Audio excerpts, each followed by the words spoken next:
এই মুহূর্তে আরো একটি ব্রেকিং নিউজ। এসআইআর নিয়ে বৈঠকে মনোজ আগরওয়াল। মাইক্রো অবজারভার নিয়োগ নিয়ে বৈঠক। 16টি কেন্দ্র সরকারি সংস্থার সঙ্গে বৈঠক, সংস্থার শীর্ষ কর্তাদের সঙ্গে বৈঠকে সিইও। শুনানি পর্ব থেকে চূড়ান্ত তালিকা প্রকাশ। গুরুত্বপূর্ণ দায়িত্ব সামলাবেন মাইক্রো অবজারভাররা, গুরুত্বপূর্ণ দায়িত্ব সামলাবেন এবং তার আগে মাইক্রো অবজারভারদের নিয়ে সেই নিয়োগ নিয়ে বৈঠক।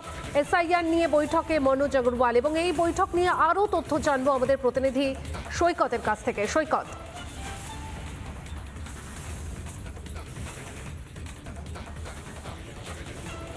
দেখো, 16টি কেন্দ্রীয় সংস্থা বা কেন্দ্রীয় সরকারি অফিস, সেই কেন্দ্রীয় সরকারি অফিসের সঙ্গে এই বৈঠক প্রায় 8 ঘন্টা 40 মিনিট ধরে চলছে, এখনও চলছে এই বৈঠক। মূলত এই 16টি কেন্দ্রীয় সরকারি অফিসের শীর্ষ আধিকারিকদের সঙ্গে এই বৈঠক চলছে।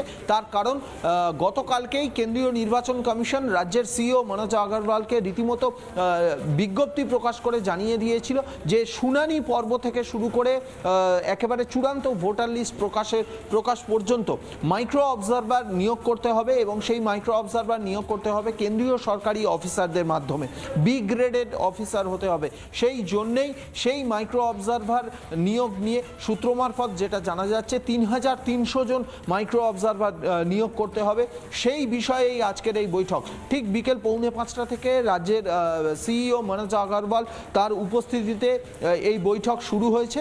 মূলত মাইক্রো অবজারভাররা এই এসআইআর এর যে ফেজ 2 শুরু হতে চলেছে বা শুনানি পর্ব শুরু হতে চলেছে তাতে অতি গুরুত্বপূর্ণ দায়িত্ব পালন করবেন। কারণ শুনানি পর্বের ইআরও এইআরওদের নেতৃত্বে যে শুনানি পর্ব চলবে, সেই শুনানি পর্বের প্রত্যেকটি নথি, প্রত্যেকটি তথ্য সেগুলো তারা রেকর্ড রাখবেন, সেগুলো সেখানে বলতে গেলে সুপারভাইজিং করবেন। শুধু তাই নয়, ডিইও এবং সিইওরা যে ইনপুট পাবেন সেই ইনপুটগুলো পুঙ্খানুপুঙ্খ রেকর্ড করে রেখে, পুঙ্খানুপুঙ্খ নিজেদের কাছে সংগ্রহ করে রেখে সেগুলো পরবর্তীকালে সাবমিট করতে হবে। সৈকত, অর্থাৎ বৈঠক এখনো চলছে এবং বৈঠক শেষে আরো কি কি আপডেট উঠে আসছে ফিরবো তোমার কাছে পরে। আপাতত ধন্যবাদ তোমাকে।